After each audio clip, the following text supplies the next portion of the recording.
بسم اللہ الرحمن الرحیم۔ السلام علیکم ورحمۃ اللہ وبرکاتہ۔ الحمدللہ وکفی وسلام علی عبادہ الذین اصطفی، اما بعد۔ حاضرین و ناظرین، یہ درس نمبر 1354 ہے اور آج ہم سورۃ الحج کی آخری آیت نمبر 78 کی تلاوت اور تشریح کریں گے۔ چلیے سب سے پہلے ہم اس آیت کی تلاوت کرتے ہیں، لفظی ترجمے اور ترجمے کے بعد تشریح کرتے ہیں۔ اعوذ باللہ من الشیطان الرجیم، بسم اللہ الرحمن الرحیم۔ وجاہدوا فی اللہ حق جہادہ هو اجتباکم وما جعل علیکم فی الدین من حرج ملۃ ابیکم ابراہیم وسماکم المسلمین من قبل وفي هذا ليكون الرسول شهيدا عليكم وتكونوا شهداء على الناس فأقيموا الصلاة وآتوا الزكاة واعتصموا بالله هو مولاكم فنعم المولى ونعم النصير۔ لفظی ترجمہ یوں ہے، وجاہدوا، اور تم جہاد کرو، فی اللہ، اللہ کی راہ میں، حق، جیسا کہ حق ہے جہادی اس کی جہاد کرنے کا، وہ اجتباکم، اسی نے تمہیں پسند کیا ہے، وما جعل، اور اس نے نہیں رکھی، علیکم، تم پر، فی الدین، دین میں، من حرج، کوئی تنگی، ملت ابیکم ابراہیم، اپنے باپ ابراہیم کے دین کی پیروی کرو، وسماکم المسلمین، اسی اللہ نے تمہارا نام مسلمان رکھا، من قبل، اس قرآن سے پہلے، وفی ہذا، اس قرآن میں بھی، لیکون الرسول شہیدا، تاکہ رسول گواہ بنے، علیکم، تم پر، وتکونوا شہداء، اور تم گواہ ہو جاؤ، علی الناس، لوگوں پر، فاقیموا الصلاۃ، چنانچہ تم نماز قائم کرو، وآتوا الزکاۃ، زکات ادا کرو، واعتصموا، اور تم مضبوطی سے پکڑو، باللہ، اللہ کے دین کو، وہ مولاکم، وہی تمہارا کارساز ہے، ونعم المولا، بس بہترین کارساز ہے وہ، ونعم النصیر، اور بہترین مددگار۔ ترجمہ یوں ہے، اور اللہ کے راستے میں جہاد کرو، جیسا کہ جہاد کا حق ہے، اس نے تمہیں اپنے دین کے لیے منتخب کر لیا ہے، اور تم پر دین کے معاملے میں کوئی تنگی نہیں رکھی، اپنے باپ ابراہیم کے دین کو مضبوطی سے تھام لو، اس نے پہلے بھی تمہارا نام مسلم رکھا تھا، اور اس قرآن میں بھی، تاکہ یہ رسول تمہارے لیے گواہ بنے اور تم دوسرے لوگوں کے لیے گواہ بنو، لہذا نماز قائم کرو، زکات ادا کرو، اور اللہ کو مضبوطی سے تھامے رہو، وہ تمہارا رکھوالا ہے، دیکھو کتنا اچھا رکھوالا اور کتنا اچھا مددگار۔ اس ایک آیت میں 12 باتیں بتلائی گئی ہیں۔ پہلی بات، اللہ کے راستے میں جہاد کرو، جیسا کہ جہاد کا حق ہے۔ دوسری بات، اللہ تبارک و تعالیٰ نے تمہیں اپنے دین کے لیے منتخب کر لیا ہے۔ تیسری بات، تم پر دین کے معاملے میں کوئی تنگی نہیں رکھی۔ چوتھی بات، اپنے باپ ابراہیم کے دین کو مضبوطی سے تھام لو۔ پانچویں بات، اللہ تعالیٰ نے اب پہلے ہی تمہارا نام مسلم رکھا تھا، اور اس قرآن میں بھی۔ چھٹی بات، تاکہ یہ رسول تمہارے لیے گواہ بنے۔ ساتویں بات، تم دوسرے لوگوں کے لیے گواہ بنو۔ آٹھویں بات، لہذا نماز قائم کرو۔ نویں بات، زکات ادا کرو۔ دسویں بات، اللہ کو مضبوطی سے تھامے رکھو۔ 11ویں بات، اللہ تمہارا رکھوالا ہے۔ 12ویں بات، دیکھو کتنا اچھا رکھوالا اور کتنا اچھا مددگار ہے۔ بزرگان محترم، اللہ کے دین کی نصرت والے راستے میں جہاد کرو، اور یہ جہاد صرف اور صرف اللہ کی رضامندی حاصل کرنے کے لیے کیا جائے۔ اس جہاد میں ریاکاری اور نام و نمود کا نام و نشان بھی نہ رہے، اور اس راستے میں ملامت کرنے والوں کی ملامت کا خوف بھی دل میں نہ آئے، اور یہ جہاد اللہ کے دین کی خاطر ہو کہ اس جہاد کے ذریعے دین کی سربلندی ہو، اور جہاد بھی ایسا ہو جیسا کہ اس کا حق ہے۔ جہاد 3 قسم کا ہوتا ہے۔ ایک جہاد تو خواہشات نفسانی کے ساتھ ہوتا ہے، دوسرا جہاد یعنی نفس کی مخالف، پہلا جہاد جو ہوتا ہے نفس خواہشات نفسانی کے ساتھ ہوتا ہے، نفس کی مخالفت میں ہر درجہ کوشش کی جائے، اور دوسرا ہے جہاد شیطان کے ساتھ کہ شیطان کی مخالفت کی جائے۔ رسول رحمت صلی اللہ علیہ وسلم نے ارشاد فرمایا، جاہدوا المشرکین باموالکم وانفسکم والسنتکم، تم اپنے مالوں اور اپنی جانوں اور اپنی زبانوں سے مشرکین سے جہاد کرو۔ تو جہاد 3 قسم کا، ایک جہاد ہے خواہشات نفسانی کے ساتھ، اور دوسرا جہاد ہے نفس کی مخالفت میں جہاد کرنا، اور تیسرا جہاد ہے وہ جو مشرکین کے ساتھ کیا جاتا ہے، مشرکین کے مقابلے میں کیا جاتا ہے۔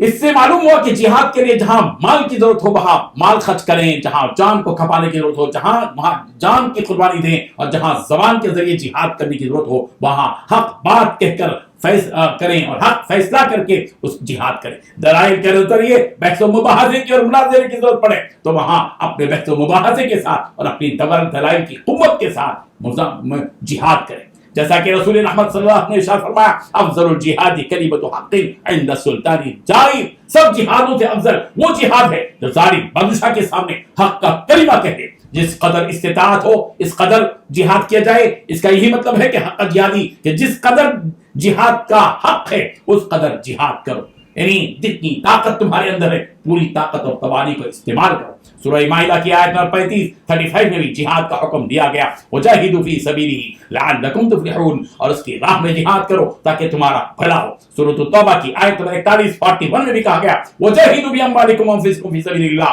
और अल्लाह के रास्ते में अपने माल और अपनी जान से जिहाद करो। हुवा जितबाकुम के जरिए उम्मत मोहम्मदिया से ये बात कही जा रही है कि अल्लाह तबारक व तआला ने तुमको, यानी इस उम्मत मोहम्मदिया को दुनिया जहां के तमाम उम्मतों के दरमियान मुंतखब किया है इस अहम तरीन मुहिम के लिए कि तुम अल्लाह के दीन की सरबलंदी के लिए जिहाद करो। अल्लाह ताला ने तुमको दूसरी कौमों पर फजीलत बख्शी है और तुमको ये शर्फ अता फरमाया है। वमा जअल अलैकुम फी दीन मिन हरज के जरिए बात बताई गई और हकीकत समझाई जा रही है कि अल्लाह तबारक व तआला ने तो तुमको जो दीन अता फरमाया, तुमको जो शरीयत अता की है, इसमें तंगी, मुश्किलात और सख्तियां नहीं है। अल्लाह तबारक व तआला ने तुम्हारे लिए आसान दीन अता फरमाया। अल्लाह तुमसे आसानी चाहते हैं, अल्लाह तुमसे मुश्किल नहीं चाहते। युरीदुल्लाहु बिकुमुल युस्र वला युरीदु बिकुमुल उस्र, अल्लाह तुमसे आसानी को चाहता है, मुश्किल में तुमको डालना नहीं चाहता। तुम पर कोई ऐसा बोझ नहीं डाला गया जिसको तुम बर्दाश्त नहीं कर सको। ला युकल्लिफुल्लाहु नफ्सन इल्ला वुसअहा, किसी भी इंसान को, किसी भी शख्स को अल्लाह तबारक व तआला उतना मुकल्लफ नहीं डाल दे, उतना बोझ ना दे जितनी जो उसकी ताकत से बढ़कर हो। जितनी ताकत है उतना ही बोझ डाला जाता है, और तुम पर कोई ऐसी चीज लाजिम नहीं की जो तुम्हारे लिए तकलीफ का बाइस हो। यही वजह है कि रसूल मोहम्मद सल्लल्लाहु अलैहि वसल्लम ने फरमाया, अद्दीन युस्र, दीन आसान है। चुनांचे नमाजों में मुसाफिर के लिए कसर का हुक्म दिया गया कि 4 के बजाय 2 रकात नमाज पढ़ो। सफर की हालत में रमजान के रोजे छोड़ देने और बाद में उनकी कज़ा करने की रुख्सत दी गई। दूध पिलाने वाली औरत, हामिला औरत, खोसट बूढ़े के लिए रुख्सत और गुंजाइश दी गई कि वो अपने रोजों की अदा करें, बाद में अदा करें। ये और इस किस्म की बहुत सी रियायतें बताती हैं कि दीन इस्लाम आसान दीन है, इसमें तंगी नहीं है, तंगी से बिल्कुल पाक मसला है। हम रसूल रहमत खातमुन नबिय्यीन की उम्मत में से हैं और हमारा ताल्लुक मिल्लत इब्राहिमी से है। इसलिए कहा जा रहा है कि तुम तुम्हारे बाप इब्राहिम की मिल्लत को लाजिम पकड़े रहो। मिल्लत अबीकुम इब्राहिम, उम्मत मोहम्मदिया को मिल्लत इब्राहिमी से इसलिए जोड़ा गया कि अकीदे के असल अहकाम शरीयत मोहम्मदी, असल अहकाम शरीयत मोहम्मदी और शरीयत इब्राहिमी एक ही तरह के रहे हैं। तमाम शरीयतों में मजमूई तौर पर एक ही किस्म के अहकामात रहे, जैसा कि सूरत शुरा की आयत नंबर 13 में भी कहा गया, शरअ लकुम मिन दीन मा वसा बिही नूह वल्लज़ी औहैना इलैक वमा वस्सैना बिही इब्राहीम व मूसा व ईसा अन अकीमुद्दीन वला ततफर्रकू फी। सूरत अल-अंबिया की आयत नंबर 25 से भी इस बात का इशारा मिलता है, वमा अरसलना मिन क़ब्लिका मिन रसूलिन इल्ला नूही इलैहि अन्नहु ला इलाहा इल्ला अना फअबुदून। सारे ही नबियों का ईमान एक ही था, चंद जुज़ियात में उनमें इख्तिलाफ। चूंकि अक्सर अरब हजरत इब्राहिम अलैहिस्सलाम की नस्ल से थे और अरब के लोग हजरत इब्राहिम अलैहिस्सलाम से ज्यादा मोहब्बत रखते थे, इसलिए हजरत इब्राहिम अलैहिस्सलाम की मिल्लत में इस उम्मत को शुमार कर दिया गया। हुवा सम्माकुमुल मुस्लिमीन मिन क़ब्लु फी हाज़ा, इसका मतलब यह है, मुफस्सिर ने एक बयान किया, एक मुफस्सिर ने 2 मतलब बयान किए। एक मतलब यह है कि अल्लाह तबारक व तआला ने तुम्हारा नाम मुसलमान रखा है। इससे पहले ही गुजरी हुई किताब, इससे पहले जो गुजरी हुई उन किताबों में भी, तौरात, ज़बूर, इंजील में भी और इस कुरान में भी अल्लाह ने तुमको मुसलमान, मुस्लिमीन नाम रखा। और इस कुरान, और दूसरा मतलब इसका यह है कि हज़रत इब्राहिम ने तुम्हारा नाम मुस्लिमीन रखा है। अल्लाह ताला ने इस उम्मत को उम्मत वसत करार दिया और तमाम उम्मतों के नजदीक इस उम्मत को अपनी आदीनाना और मुनसिफाना रविश की वजह से गवाह बना दिया और रसूल रहमत सल्लल्लाहु अलैहि वसल्लम को इस उम्मत के लिए गवाह बना दिया। चुनांचे क़यामत के दिन रसूल रहमत सल्लल्लाहु अलैहि वसल्लम उम्मत मोहम्मदिया के हक में गवाह रहेंगे और ये उम्मत मोहम्मदिया सारे लोगों के हक में गवाह रहेगी जो हज़रत आदम अलैहिस्सलाम से की कौम से लेकर और हुजूर साहब की कौम तक जितने अक़वाम आई, सारे लोगों के लिए उम्मत गवाह रहेगी।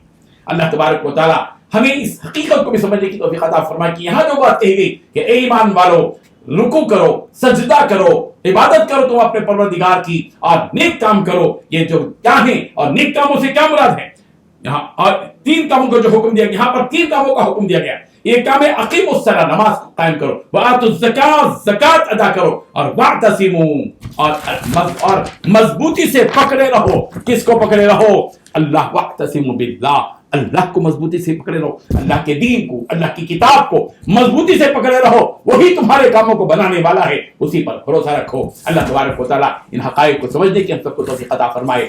आमीन व आखिरु दाअवाना अनिल हम्दुलिल्लाहि रब्बिल आलमीन।